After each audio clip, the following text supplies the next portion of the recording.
मेरी ज़िंदगी में इतने सारे कांड चल रहे थे कि मैं ऐसे लोगों के हाथों में लग चुकी। ये सच है, मुझे ऐसा लगता था। और ऐसा ही हुआ।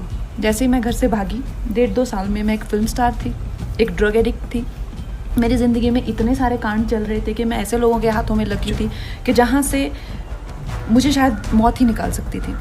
ये सब इतना सब डेंजर हो चुका था मेरी लाइफ में जब मैं टीनेजर ही थी। अभी बोर हो गए होंगे ना आप लोग घर पे, उदास भी हो गए होंगे, डिप्रेस्ड भी हो गए होंगे, कई तो रो रहे होंगे।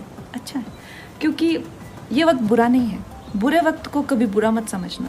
बुरा वक्त एक्चुअली में ओनली अच्छा वक्त होता है। अब आप बोलेंगे मैं तो फिलॉसफी चाह रही हूँ, ऐसा नहीं है। आप जानते हैं कि मैं एक मामूली सी, बहुत सारे कलाकार होते हैं, बहुत सारे लोग होते हैं, पर आप वो लोग खुश ये नहीं कह सकते कॉन्फिडेंस से कि मैं खुश हूँ, जो मैं हूँ वो बन के आज इस मुकाम पे खुश हूँ। मैं कॉन्फिडेंस से कह सकती हूँ। एंड ये बहुत बड़ी अचीवमेंट है अपने आप में। किसी भी अवार्ड से, किसी भी पैसे से, किसी भी मुकाम से बहुत बड़ी अचीवमेंट है। और मैं ऐसे कैसे बनी दोस्तों? मैं 15-16 साल की थी जब मैं घर से भाग गई थी। मुझे ऐसा लगता था कि जैसे मैं हाथ उठाऊंगी और तारे तोड़ ले आऊँगी। मेरी माँ कहती है कि एक बार मैंने बारिश में नाचते हुए तुम्हें देखा, आधा घंटा तुम ऐसा लगा था जैसे आसमान को से कुछ खींचने की कोशिश कर रही हो। ये सच है, मुझे ऐसा लगता था। और ऐसा ही हुआ। जैसे ही मैं घर से भागी, 1.5-2 साल में मैं एक फिल्म स्टार थी, एक ड्रग एडिक्ट थी। मेरी ज़िंदगी में इतने सारे कांड चल रहे थे कि मैं ऐसे लोगों के हाथों में लग चुकी थी कि जहाँ से मुझे शायद मौत ही निकाल सकती थी। ये सब इतना सब डेंजर हो चुका था मेरी लाइफ में जब मैं टीनेजर ही थी अभी। तो सोच लो मैं कितनी खतरनाक हूँ।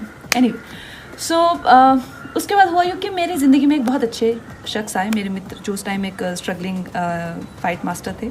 तो उन्होंने मुझे योगा मित्रता हुई तो उन्होंने मुझे योगा कराना शुरू किया। एक दिन उन्होंने कहा आंखें बंद करो। आंखें बंद की तो मैं रोना ही ना रुके।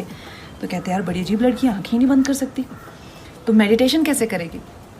तो उन्होंने मौका मिलते ही मुझे एक बुक दे दी, राजा योगा। तो उस बुक में प्रोसेसेस हैं बहुत सारे, बहुत अच्छे। और मैंने विवेकानंद जी को अपना गुरु मान लिया। और उन्हीं के गाइडेंस में मैंने अपने आप को बहुत संवारा। क्योंकि मुझे हमेशा से लगता था कि यार ये हैं एक्शंस मेरे। मैंने कभी किसी को अपनी स्थिति के लिए कभी किसी को नहीं सोचा कि यार ये इनकी करतूत है। तो I think that is why I could work on my self. और अगर